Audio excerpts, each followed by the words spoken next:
Good morning. Welcome back. It is Wednesday, December 14th, 2022. Green screen behind me going crazy still. Of course. Welcome back to another episode of the Best Feeling Podcast. How go on? Today it is Wednesday. We will be discussing Elon Musk. We're going to go watch a new segment on Elon Musk really quickly and react to that, but not before doing some good old body magic tricks to feel so good from the inside out. Welcome back to another episode. This is Pal Go On.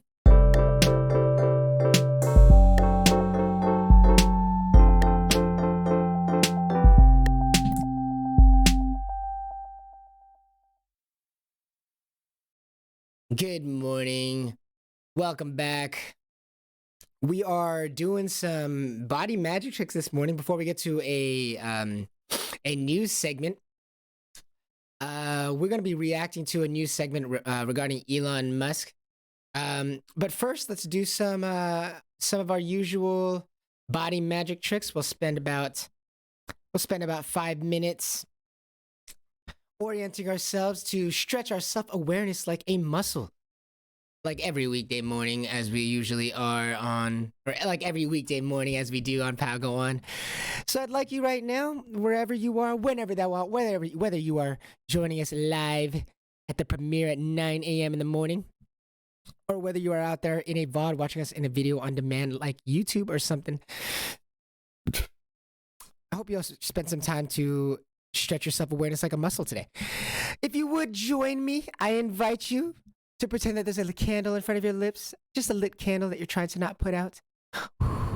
Like a birthday candle, you're not trying to put it out. In order to align your body properly to feel so good, in order to let the proper stabilizing muscles in your body to engage, we pretend that there's a candle in front of the lips that you're trying to not put out. And allowing ourselves to observe our sense of self. Say it with me. Observe your sense of self. As you're pretending there's a candle in front of your lips that you're trying to not put out. Again, one more time if you would, say it with me. Observe your sense of self. Simply placing into your awareness that you're trying to not put this candle out. Why? In order to allow the proper stabilizing muscles to engage so that we can let the weight of our body be delivered down the front of the spine like this diagram behind me, and then into the rainbow arches like all the times. And then remembering that we do not sit on our legs. As we're stretching our self-awareness today, we're observing our body and letting the stabilizing muscles activate so that we can stabilize our body by remembering that we do not sit on our legs and allowing the weight of our body to be delivered, as you see thusly in the picture behind me. As we're waking up this morning, we're stretching our self-awareness like a muscle in order to get energized today. And although we might find ourselves enjoying pleasures like alcohol, sexual pleasures, or drug pleasures in our lives, we are seeking to free ourselves from addiction. You might find yourself partaking in whatever have you, but you can do with it or without it by returning to our body's design.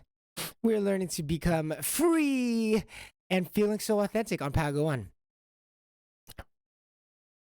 If you would join me in this next body magic trick, wherever you are, whenever thou art, in order to feel so present in the moment, we understand that you are listening to this podcast, whether you're returning or whether you are a new viewer.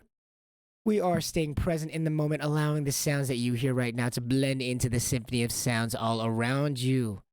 Staying present in that moment. There is no other moment but now, and allowing ourselves to stretch our self-awareness like a muscle allows us to be more integrated with the moment. There is no past, there is no future, only now. Are you getting ready for work right now? Are you getting ready for school? Do you have a day off? We're staying present in the moment to stay out of our imagination so that we can feel so energized.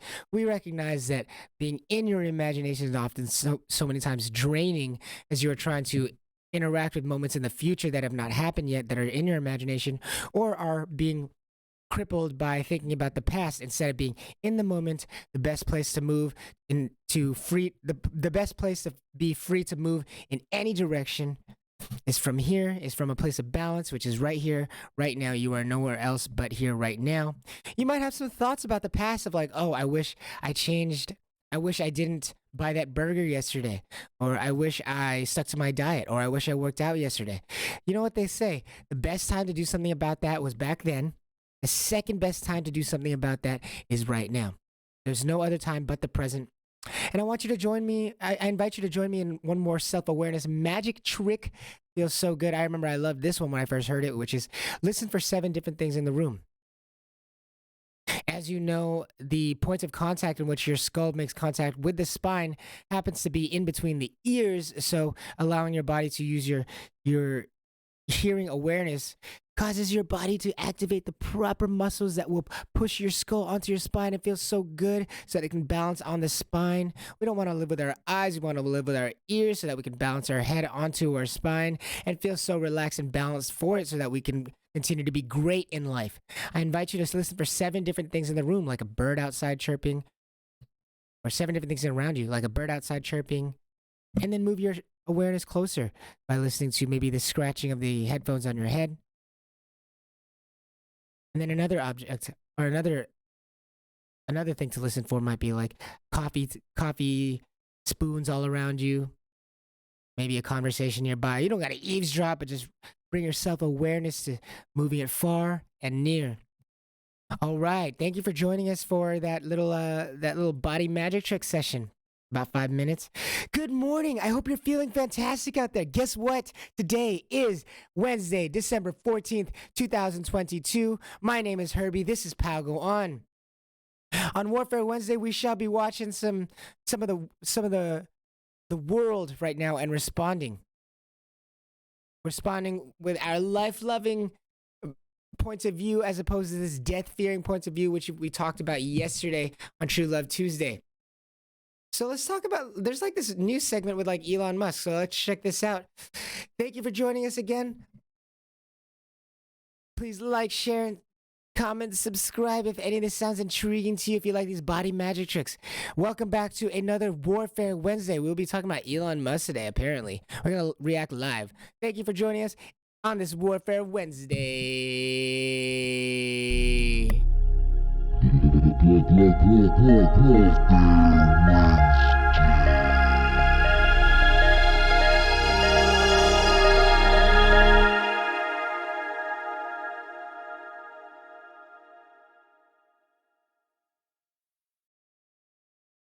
All right. So let's check this out. Whatever this video is, it's called Media Ignores Twitter Files, Mocks Musk Instead. So how is the world responding to Elon Musk right now? Following, this is your headline. Elon Musk shows shadow banning of conservatives. No conspiracy theory. Let's rewind that real quick. So Joe Concha, Fox News contributor. Joe, nice to see you. Right in the Hill, the following. This is your headline. Elon Musk shows shadow banning of conservatives. No conspiracy theory. Go ahead and explain your case there, Joe. Uh-oh. Well, just a couple of years ago, if you said that your account was being shadow banned, if tweets were being de-amplified, suppressed, you're not getting the kind of engagement that you thought you should be getting or you were getting at one point, you were called a conspiracy theorist and crazy. And now we see with the receipts, courtesy of Elon Musk and Matt Taibbi and Barry Weiss, that it was indeed real. But there's just so much to unpack here, Bill. You know, and unfortunately, we appear to be the only broadcast news networks doing the unpacking. The Washington Post has several stories and opinion pieces today on Elon Musk. They're all profoundly negative, however, and nothing on this document dump. I'm seeing nothing on the New York Times homepage. NBCnews.com has one story on Musk, but it's about him getting booed at a Dave Chappelle show over the weekend. So you get the idea. He was not just booed. Coverage of the real There was cheering too, but suppression carried out by activists within a social media giant, or it's about attacking and mocking Elon Musk. So we're seeing the same playbook that we saw in October of 2020 regarding Hunter Biden's laptop. Suppress or ignore or dismiss the story with social media and most of traditional media, Bill, working in complete conformity and lockstep to do so. Okay. In the meantime, I mean, this company's changing quickly. It seems every day we're getting another headline about what's happening internally. So they've got this Trust and Safety Council, and it's been disbanded. Here is a line from that. It says, our work to make Twitter a safe, informative place will be moving faster and more aggressively than ever before, and we will continue to welcome your ideas going forward about how to achieve this goal. What was that Trust and Safety Council? Did they have anything to do Apparently with Trump or? Go ahead. Probably. Everything seems to have to do with Trump, particularly as it pertains to social media. Twitter employees compared Donald Trump to Adolf Hitler per messages shared by journalists. Calm down, calm down. American patriots. They viewed him, quote, as the leader of a terrorist group. And some Twitter employees saw Trump tweeting that he wasn't attending Joe Biden's inauguration as coded language to proceed to attack that inauguration. It was quite the stretch. What? I'll leave it here, Bill. There was a little dissent within Twitter, not much. One even writing, because I am from China, I deeply understand how censorship can destroy the public conversation. Bottom line, Ayatollah Khomeini, who called for Israel to be wiped off the map on Twitter, he kept his Twitter account. The Malaysian Prime Minister said it was right for Muslims to, quote, kill millions of French people. And his account remains active on the platform. So when it came to Trump and when it came to other world leaders, there was no consistency here whatsoever. Well, Joe, thanks. Joe Concha, quick work there. Nice to see you, Joe. Thanks, Bill. Appreciate it. I mean, disappointing. Disappointing, but at the same time, I mean, I'm not surprised. I'm not surprised that there's like a hubbub about Elon Musk and his handling of Twitter. Right now, it's freaking crazy right now because they're like everybody's attacking Elon Musk, which is just so like when anybody in the world is attacked unanimously or just like by large swaths of people, you can begin to get suspicious, especially when when the backing is never like any arguments as to right and wrong or as to good and bad, but always in terms of like always in terms of just like implication. It's like, well, can't you see what he's doing? He's hurting people. Like they're gonna go to these dangerous words, right? And as we're always talking about, the world's always trying to scare you. And so when you start to see people try to scare you over give you rational arguments like why what someone is doing is right or wrong, but instead dropping down to talk about like, well, they're dangerous. And we don't even want to speak about them because they're dangerous. Whenever people start using stuff like fear, especially like the news channels and stuff, or now we get all these like, it's so ironic because it's like the Twitter mobs themselves are the ones like rallying against the new leader of Twitter. And when they resort to they're dangerous without giving like rational arguments that you could use your logic or reasoning to break down as to why it's right or wrong, they're gonna go to words like dangerous, like emotional words that are like the equivalent of yelling fire around. Like there's just danger. They're trying to alert you to danger. You know there's something up. You know there's something fishy when they are not talking logically, but they're speaking in terms of like, oh, you're going to be in danger. There's like this implied danger, the implied damage without any talk about their right and wrong. You know there's an issue. You know there's something up. And so all I hear on Elon Musk, it's suspicious. And it makes you feel like Elon Musk is doing something right when all of his opposers are using like arguments that are just like crazy. You know, like, oh, he's dangerous, and then go any further. Well, he's dangerous. Can't you see he's dangerous? And then if you don't notice, if you don't fall in line with what they're saying, well, you're just ignorant and stupid, and you're dangerous too. What is dumb? There's a large movement right now to hate billionaires, to hate rich people, which, I mean, I understand it. I don't even blame anybody for feeling that way, but it comes from a lack of understanding of how this world has come to be, but also it comes from, I mean, an obvious like jealousy spirit that's being abused by the media.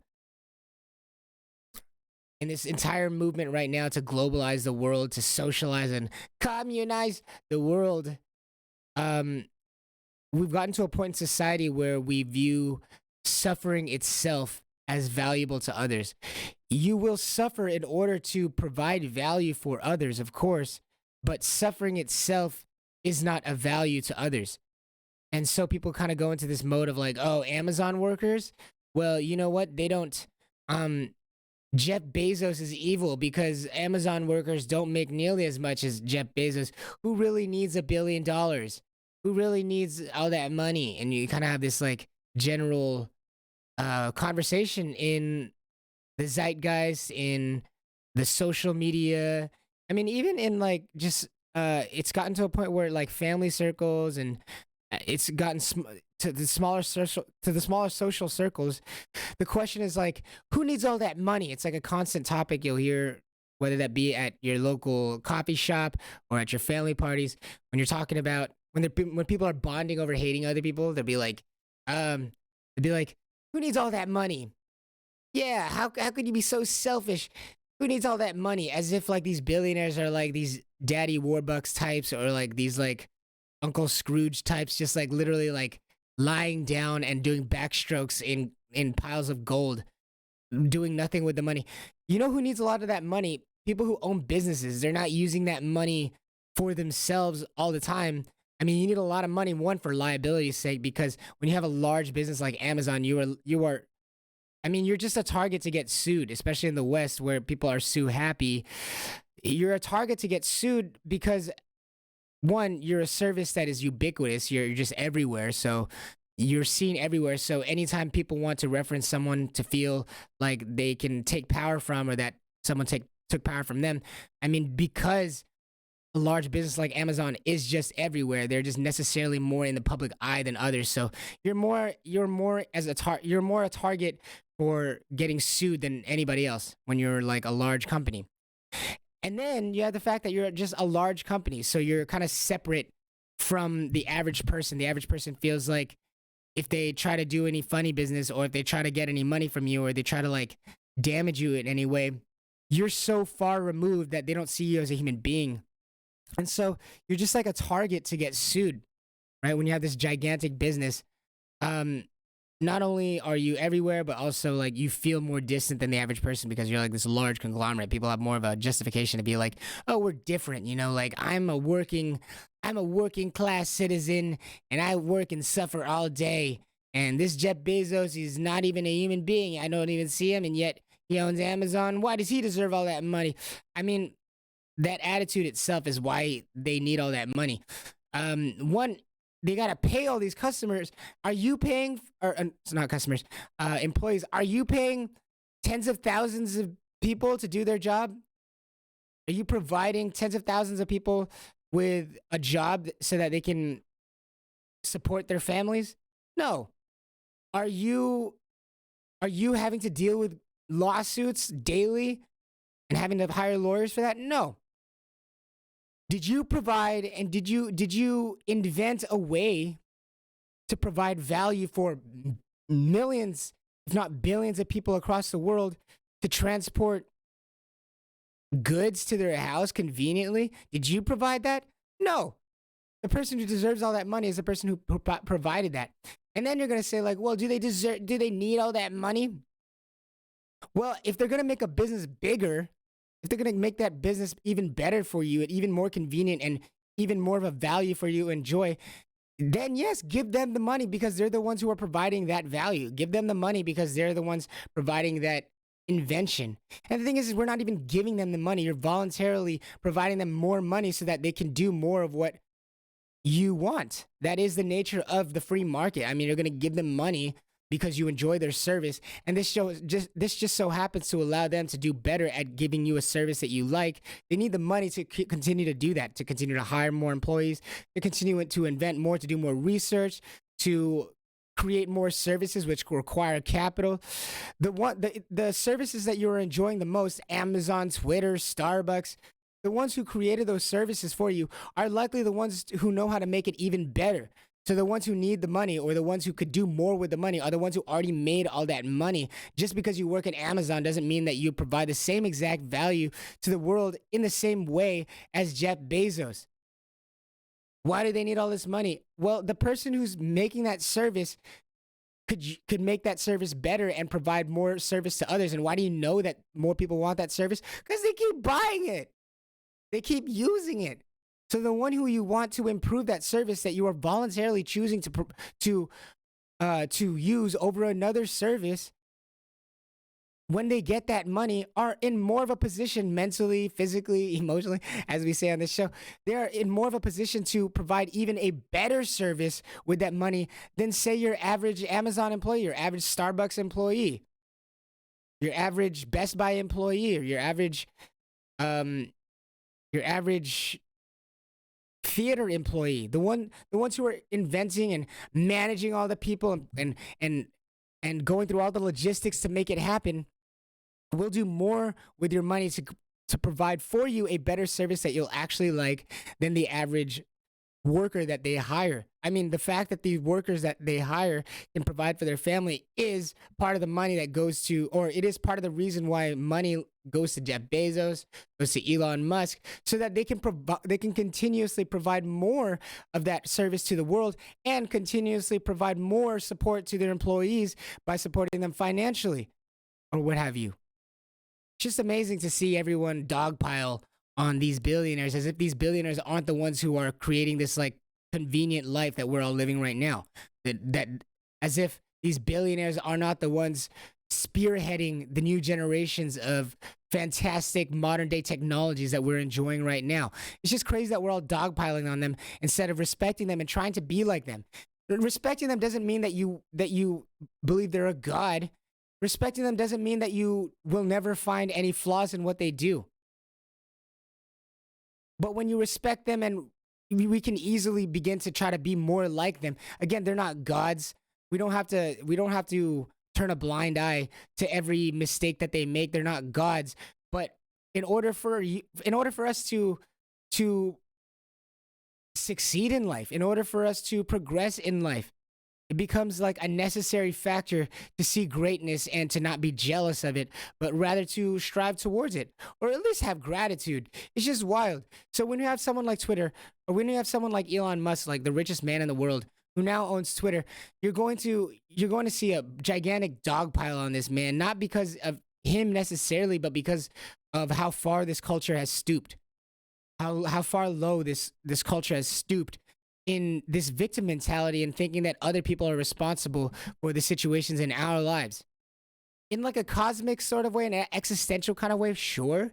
Like, it took the entire history of the world for us to be exactly where we are, where you are right now, where you sit right now, the building that you are in right now, or the car that you used right now, today.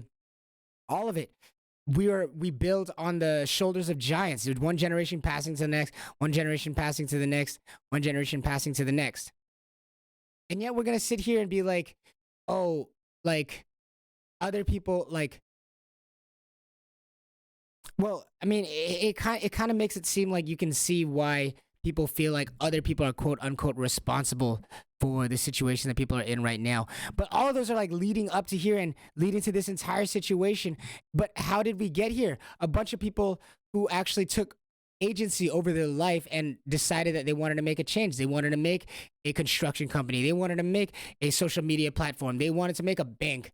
They wanted to make a new car using their own volition, not by acting as though someone else in the world was responsible for the crap that they have to deal with in their lives, and then just like using all their energy to just blame someone else instead of taking accountability and trying to actually push their own life forward. We're like, it just shows how far low our culture has fallen to, like, en masse, like entire swaths of people just choosing to like find the nearest billionaire in the social media comments or in the news headlines in order to blame them for whatever their problems are in life. Not realizing that these billionaires that they are hating on, they're billionaires because people are voluntarily giving them money for a service that they provided. The average person, what did you provide in the same way? What did you provide in the same way? Of course, not the same. Otherwise, you would be in that position. Being jealous of billionaires doesn't get you anywhere, but being gracious or having gratitude towards living in the era that you do, in which people are providing such values that people want to give billions of dollars to anyway, it goes a long way for your own life and for others. So we're going to look at like Elon Musk, and like he's like the richest man in the world, right? The richest, I guess, and most hated man in the world right now. But is that really true? On Warfare Wednesday, we want to, before we leave off, we do want to ask about Twitter.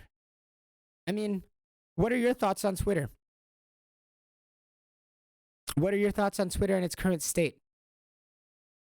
Is there really that much rage against Elon Musk, or is there just a lot of Twitter comments that people are seeing as like evidence for that? But Twitter comments themselves are so freaking like empty. Like it takes like nothing to start a Twitter account.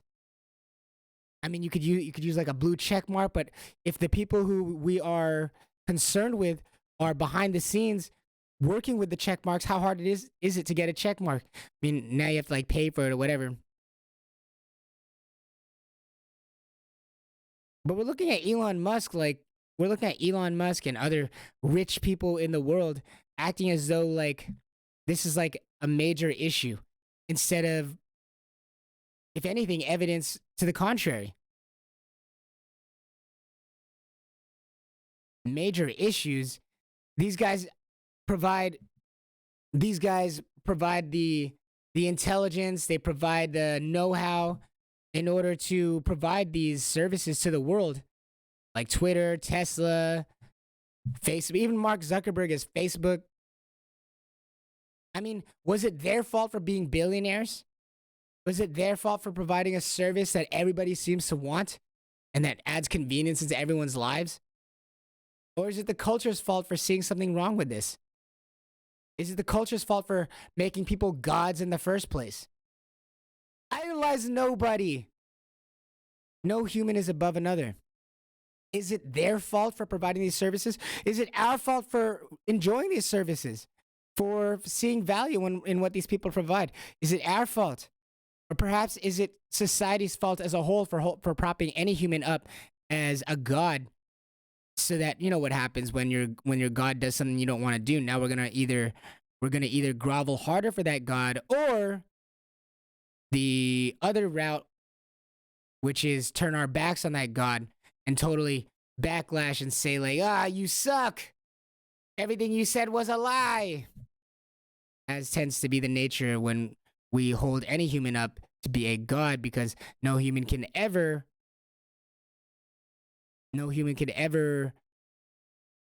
meet those expectations. And so when they inevitably fail, we're going to turn our back and like we're going to like backlash on them and take your anger out on them. But was it that person's fault for not behaving as a god, or was it the people's fault who were idolizing them for even beginning to think that a human being could be a god in the first place? It's like a doomed to fail expectation. But we have a lot of this jealousy about these rich folk in our lives having a complete misunderstanding of how it works. We're the ones who are enjoying their services. It's like they're so distant, and so we feel like we can actually say something about it without like being persecuted about it. It's like we're gonna like hate on these freaking billionaires so that we can like bond together about how we're not billionaires. What? Like, why not use them as inspiration? They're not directly affecting anybody, right? In terms of like people who feel like they're oppressed, quote unquote. They're not going to these people's houses and being like, haha, let me take your money. But they're providing a service that you end up paying for because it's better than the other services. And how are they supposed to continue to manage that business? Well, they need money, and it's not like people are giving them money, or it's not like your layman. It's not like the average person in your life. It's not like the daily people that you meet are giving them money directly, but the money that we are giving to them is voluntarily through these items of value that they provide us. And who is in more of a position to improve the service that you've been enjoying, like Amazon or Tesla? Would it be the one who is spearheading the ideas and thought leadering, like Elon Musk or Jeff Bezos? Or is it the average Amazon clerk, the average Tesla clerk, the average Starbucks clerk? Who is in more of a position to do more with that money? You don't even have to answer that. The answer is already built in to the financial structure itself. The fact that when you pay a Starbucks employee, you're not paying them directly, but rather paying the company, because the people who are running the company are the ones who allowed that business to happen, allowed for that coffee to even get to that store and be packaged so amazingly so people want to buy it. Not the average Starbucks barista. The average Starbucks barista might go on to do great things, but in their current position at where they are at, those great things are not to improve the overall service of Starbucks. And so, of course, the money's not going to go to them yet. We all got to pay our dues. We all got to pay our dues. Thank you for joining us for another episode of Pal Go On, feeling so good from the inside out. I hope you have been spending some time to listen to the front of the shins. A couple of announcements. Please like, share, comment, and subscribe. Let us know what you think. Let us know how you feel. That's an announcement, right? Another announcement is that we shall be trying to move we will be moving our time block of this show, Pal Go On, from 9 a.m. weekday mornings to I think like 6 a.m. weekday mornings. We'll have more updates on that in the coming future. Thank you guys for joining us. Have a fantastic day. Thank you for joining us here on this Warfare Wednesday. We shall see you tomorrow on the Truth Hurts Day. Thank you. Have a fantastic day. Thank you. Have a fantastic day. Remember to listen for 7 different things around you to stay present in that moment, whether you are feeling anxious or whether you just need a little boost of that energy. Thank you for joining us. My name is Herbie. This is Pal Go On.